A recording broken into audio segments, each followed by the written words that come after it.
दोस्तों, जय हिंद, जय भारत, जय छत्तीसगढ़। इस वीडियो में हम infinitely long straight charge wire के कारण किसी पॉइंट पर इलेक्ट्रिक फील्ड की इंटेंसिटी हम ज्ञात करेंगे। उसके लिए फार्मूला हम डिराइव करेंगे, जिसको डिराइव करते समय हमें इन कुछ फार्मूले हैं जिनकी हमको आवश्यकता पड़ेगा। इस वजह से मैंने यहाँ लिखा हुआ है, जैसे लीनियर चार्ज डेंसिटी है, इलेक्ट्रिक फ्लक्स है, गॉस थ्योरम का जो फार्मूला है, इनकी आवश्यकता हमें पड़ने वाला है।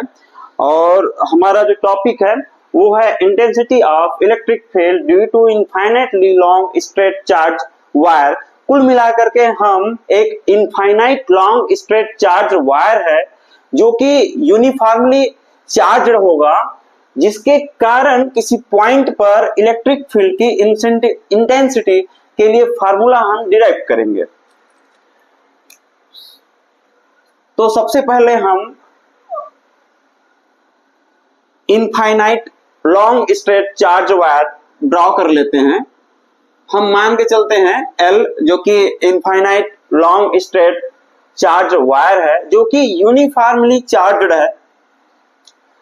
अब हमें क्या करना होगा, इस वायर के कारण, इस जो चार्ज वायर है उसके कारण किसी पॉइंट पर लेट अस इस वायर के जो एक्सिस है उससे r डिस्टेंस पर मान के चलते हैं, इस दूरी पर हमें ज्ञात करना है इस पॉइंट P पर इलेक्ट्रिक फील्ड की इंटेंसिटी इस चार्ज वायर के कारण कितना होगा, यानी कि उसका फार्मूला।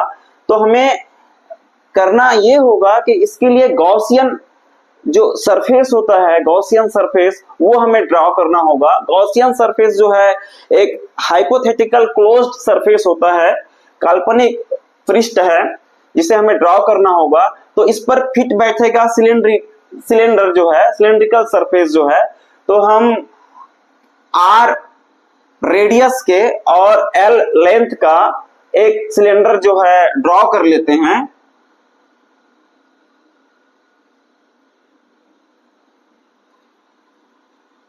जो कि गॉसियन सरफेस होगा और जिसका यूज करके फिर आगे हम गॉस थ्योरम का यूज करके इस infinite long straight charge wire के कारण किसी भी पॉइंट पर इलेक्ट्रिक फील्ड की इंटेंसिटी हम ज्ञात कर पाएंगे। हम मान के चल रहे हैं कि जो ये सिलेंडर है, इसका जो रेडियस है वो R है और इसका जो लेंथ है वो L है। तो इस सिलेंडर के अंदर जो वायर है उसका लेंथ L होगा, यानी कि यहां से यहां तक का जो वायर है उसका लेंथ जो है L होगा। और लीनियर चार्ज डेंसिटी अगर लैम्डा है और इस L लेंथ पर चार्ज प्रेजेंट है Q, इस L लेंथ पर यदि चार्ज Q प्रेजेंट है तो लीनियर चार्ज डेंसिटी जो होगा वो होगा lambda is equal to Q upon L। यहां से हम Q का मान लिख सकते हैं, Q is equal to lambda L। अब हमें इस सिलेंडर पर तीन सरफेस देखने को मिलेगा। एक तो सरफेस S1 जो कि कर्व सरफेस है, दूसरा सरफेस S2 और S2 S3 जो कि सिलेंडर के एंड पर है, जो कि सर्कुलर फ्लैट सरफेस है। तो ये तीन सरफेस हमको देखने को मिल रहा है इस सिलेंडर पर, S1 S2 और S3। तो टोटल फ्लक्स जो कि इस सिलेंड्रिकल सरफेस से होकर के गुजरेंगे वो होगा E phi E is equal to closed surface integration E vector into ds vector. ये क्लोज्ड सरफेस ds वेक्टर जो कि इस पूरे सिलेंडर का सरफेस है, और ये पूरा सरफेस तीन सरफेस से मिलकर के बना हुआ है, S1 S2 और S3। हम मान के चलते हैं कि इस कर्व सरफेस पर जहां पॉइंट P है, जिस बिंदु पर हमें ज्ञात करना है इलेक्ट्रिक फील्ड की इंटेंसिटी, उस पर कोई स्मॉल एरिया है ds1। यहां जो सर्कुलर सरफेस है, फ्लैट सर्कुलर सरफेस है, उस पर कोई स्मॉल एरिया है DS2 और इसी तरह से जो सर्कुलर फ्लैट सरफेस S3 है, इस पर मान के चलते हैं कि कोई स्मॉल एरिया DS3 है। तो इस वायर के कारण, इस L लेंथ का जो वायर है या इनफाइनाइट जो वायर है, इसके कारण जो इलेक्ट्रिक फील्ड होगा पॉइंट P पर, वो अगर हमें ज्ञात करना है तो हम क्या करेंगे, यहाँ एक टेस्ट चार्ज लेंगे। अगर हम यहाँ टेस्ट चार्ज लेते हैं तो उस पर जो फोर्स लगेगा वो आउटवर्ड होगा, यानी कि फोर्स की डायरेक्शन आउटवर्ड होगा। इसका मतलब है कि इलेक्ट्रिक फील्ड का भी डायरेक्शन आउटवर्ड ही होगा। तो किसी भी पॉइंट पर अगर हम इलेक्ट्रिक फील्ड की डायरेक्शन की बात करें तो इस वायर के एक्सिस के आउटवर्ड होगा।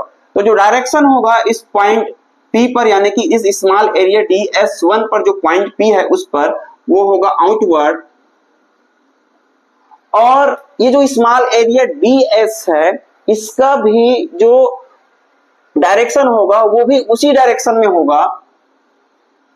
इसका मतलब है कि यहाँ जो थीटा है वो 0 डिग्री है, और इसी तरह से यहाँ इस पॉइंट पर अगर हम देखें तो इलेक्ट्रिक फील्ड की जो डायरेक्शन है वो आउटवर्ड होगा इस वायर के एक्सिस के, और जो DS2 जो स्मॉल एरिया है उसका डायरेक्शन जो है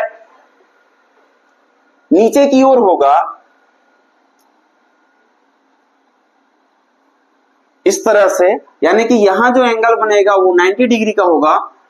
और इसी तरह से इस पॉइंट पर अगर हम बात करें तो यहां भी जो इलेक्ट्रिक फील्ड की जो डायरेक्शन होगा वो आउटवर्ड होगा इस वायर के एक्सिस के। और जो DS3 जो कि स्मॉल एरिया हमने लिया है वो ऊपर की ओर होगा, कुछ इस तरह से। तो यहां भी जो एंगल बन रहा है वो 90 डिग्री का बन रहा है। और ये जो DS है, क्लोज सरफेस इंटीग्रेशन DS है, ये इन तीनों सरफेस का एडिशन है। कुल मिलाकर के हमने किया क्या है, ये जो कर्व सरफेस है और ये जो सर्कुलर जो सरफेस है उसको छोटे छोटे स्मॉल एरिया में हमने डिवाइड कर दिया है। और जितने स्मॉल एरिया है, एरिया जो है सबके जो एरिया है वो इक्वल है।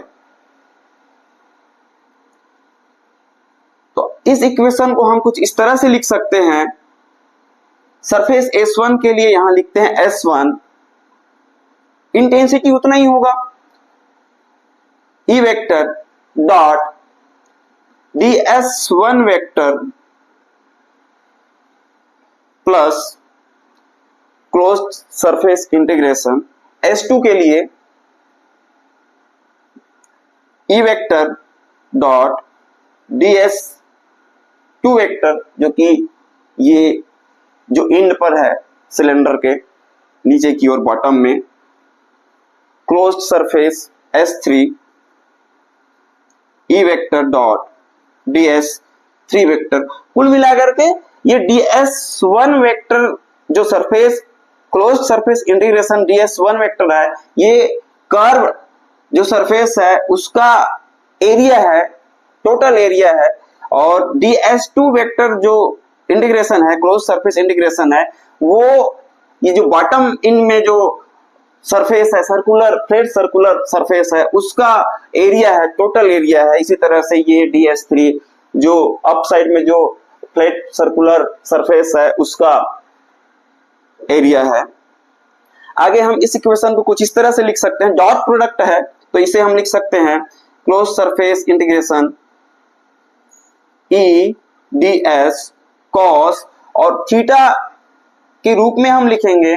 और थीटा जो है EDS1 के बीच में, ये EDS1 के बीच में 0 डिग्री है, तो यहां लिखते हैं 0 degree plus close surface S2 EDS2, E और DS के बीच में जो एंगल है वो 90 डिग्री है, cos 90 degree, close surface integration S3 EDS3, और EDS3 के बीच जो एंगल है वो 90 डिग्री है, cos 90 डिग्री।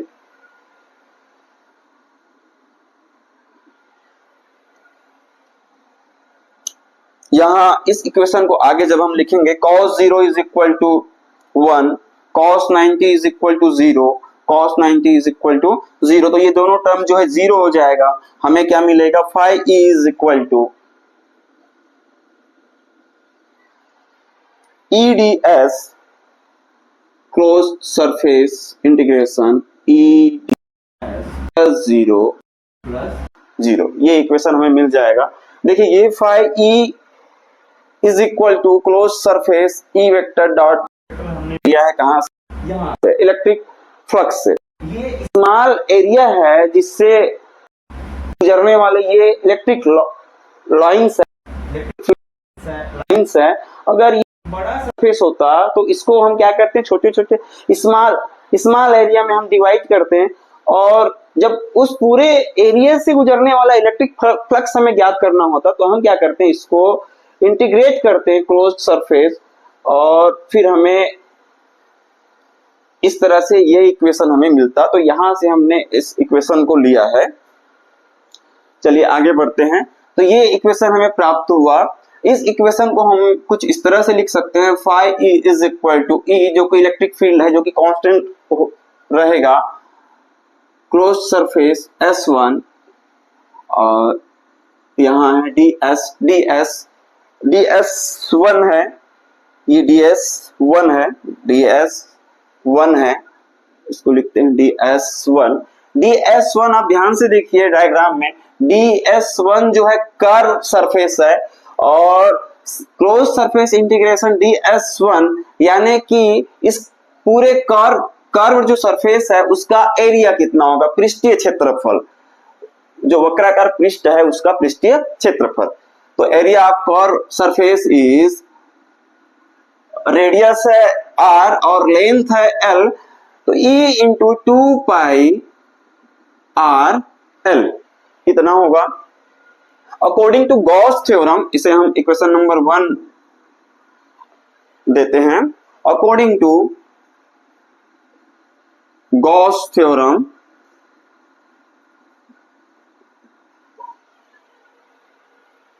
गॉस थ्योरम होता है जैसा कि हमने यहां लिखा है, जो गॉस थ्योरम है phi is equal to Q upon epsilon naught होता है। This is equation number 2। Equation number 1 और 2 से दोनों इलेक्ट्रिक फ्लक्स के इक्वल है, तो हम इस इक्वेशन को लिख सकते हैं E into 2 pi R L is equal to, यहां एक थोड़ा सा इसको हम आगे और बढ़ा लेते हैं, इज इक्वल टू Q का मान हम यहां रख लेते हैं जो कि हमने यहां निकाला हुआ है, Q is equal to lambda L, ये मान हम यहां सब्स्टिट्यूट कर देते हैं, तो lambda L upon epsilon not, ये हो जाएगा इक्वेशन नंबर 2। तो ये मान हम यहां रख देते हैं, तो हमें मिलेगा lambda L upon epsilon not, ये L और ये L कैंसल हो जाएगा, और हमें ज्ञात क्या करना है, हमें ज्ञात करना है इलेक्ट्रिक फील्ड की intensity E is equal to 2 pi r, इस तरफ हम ले जाएंगे तो हमें प्राप्त होगा 2 पाई r एप्सिलॉन नॉट। तो ये फाइनल इक्वेशन है। इसे हम क्या करते हैं, r एप्सिलॉन नॉट हम यहां लिखते हैं, r हम यहां लिख देते हैं, क्योंकि एप्सिलॉन नॉट जो है परमिटिविटी है एयर या वैक्यूम की, कांस्टेंट वैल्यू है। लेमडा कांस्टेंट वैल्यू होगा क्योंकि ये जो वायर है, ये जो इनफाइनाइट जो वायर है ये यूनिफॉर्मली चार्ज्ड है, तो लेमडा भी कांस्टेंट वैल्यू होगा। 2 और पाई तो कांस्टेंट है ही। इसका मतलब ये हुआ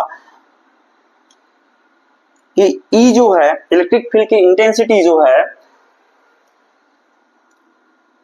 R के, यानी कि वह पॉइंट जिस पॉइंट पर हम इलेक्ट्रिक फील्ड की इंटेंसिटी ज्ञात कर रहे हैं उसकी इनवर्सली प्रोपोर्शनल होगा, यानी कि जैसे जैसे R का मान बढ़ते जाएगा E का मान जो है कम होते जाएगा। तो अगर हमें ग्राफ खींचना हो तो E इनवर्सली प्रोपोर्शनल होगा R के, तो जो हमें ग्राफ मिलेगा वो ग्राफ जो है कुछ इस तरह से प्राप्त होगा।